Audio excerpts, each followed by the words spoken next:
I rise today flabbergasted by the news that has just been made public. The government has finally revealed its true deficit number. Remember, this finance minister, this outgoing and now former finance minister, told the world that she was putting in place guardrails to limit the damage that her deficits could do. Her deficit plan was $40 billion, a mind-bogglingly large number that was already contributing to rekindling inflation again. This $40 billion was too big. It was out of control as it was. But at least to her credit, she said no more than that. And she decided she would have a guardrail. We know a guardrail is meant to stop vehicles from flying off cliffs. Well, as she was trying throughout the year to avoid going off the cliff, there were two people on the bus who had other ideas: the Prime Minister and carbon tax Carney. And the two of them went to the front of the bus, they grabbed the wheel, they pulled it sharply to the left, smashing into that guardrail, and she tried to resist. So they pulled even further to the left, and they stepped on the gas. The bus flew off the cliff, and now Canadians are at the bottom of the ravine in a big pile of debt. Yeah. But instead of taking responsibility, the Prime Minister told her that she should take all the blame. Oh.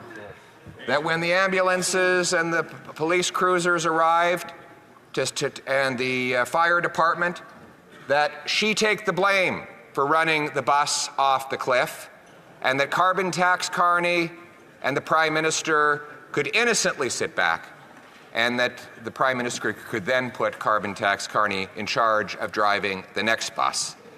The good old boys in the back room would protect themselves and make the finance minister, the then finance minister, take all the blame. Reminds you of the way they treated the former Attorney General, a brilliant and brave First Nations woman who refused to kowtow to corruption.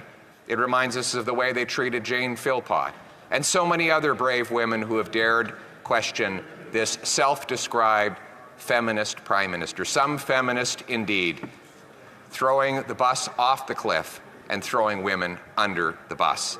That is his real record. Yep. And his real record on finance, Mr. Speaker, is yet another $62 billion deficit. For context, outside of this government, there is no government in the history of Canada that has ever run a $62 billion deficit.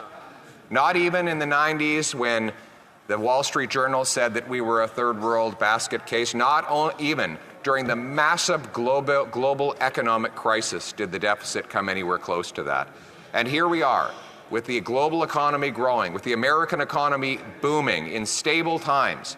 This deficit is 100% at the feet of this irresponsible Prime Minister and his personal economic advisor, carbon tax Carney. That's right. Now, Carney says he doesn't even want the job of finance minister.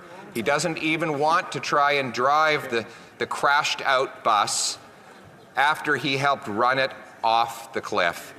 And they couldn't find anyone all day. In fact, no one will appear today even to defend this incredible disaster of a budget. Look at the consequences in human terms, Mr. Speaker. We have 1,400 homeless camps in Ontario, 35 homeless encampments in Halifax alone. We have 2 million people lined up at food banks. Scurvy is making a comeback. The government admits that 1 in 4 children are going to school hungry every single day. Unemployment is rising, and according to this budget, expected to exceed 7% by the end of next calendar year. The gap between per capita GDP in Canada and the US is now 30,000 in Canadian dollars, 30,000 it was equal 10 years ago. This is the worst gap since at least the Second World War, and some say the worst gap in a century. Canadian workers are only getting 55 cents of investment for every dollar an American worker gets. $500 billion Canadian investment dollars, which works out to almost a quarter of our economy, has left net to go to the United States, where it builds pipelines, factories, warehouses, pipelines, business centers, Canadian investment dollars paying American wages, while our workers go starving for investment and for salaries to pay their bills. When I travel across this country, I consistently meet two types of people. One, those who are a little better off and tell me that, and I'll be very blunt about this, that if I don't win, they will leave the country. And they are very numerous. Yes. But you know, I don't worry about them as much. You know who I worry about? The ones that want to stay here. The ones who can't leave. The ones who don't know, and if I can just use very blunt language, who tell me, I don't know what the hell I'm going to do. I have no idea how I'm going to pay my way. That's right. Wow. I met a waitress at a restaurant not long ago, and she came up to me and she grabbed me by the hand and she said, "You have to win." And I said, "Oh, thank you, I appreciate your support." She said, No, it wasn't a compliment. You have to win. And then she told me her story. She told me that she was working one full-time job and two part-time jobs just to pay her bills. As a single woman in her late 50s. And she was tired of working all the time. So she cut everything out of her budget, every creature comfort, everything she enjoyed about her life, she cut it out so that she could drop one of those part-time jobs. And then one morning, she woke up and she walked outside and her car was gone. And she called her insurance and they said they weren't going to cover the replacement value. So she had to take that job back because she simply cannot live her life without a car. Now you can bet your bottom dollar the guy who stole the car, he was probably out on bail. This was not his first job. That's right. Mm-hmm. Her taxes have gone up. Her heating bill has gone up. Yeah. Her wages have not gone up. She's scared to go out in the streets in places where they didn't even lock the door not long ago. These are the people we're fighting for. These silly games over here, they're very entertaining. The soap opera that everyone's seized with today, that's all fine. But there are real people whose lives are on the line here, and we have a duty to work for them. And quite frankly,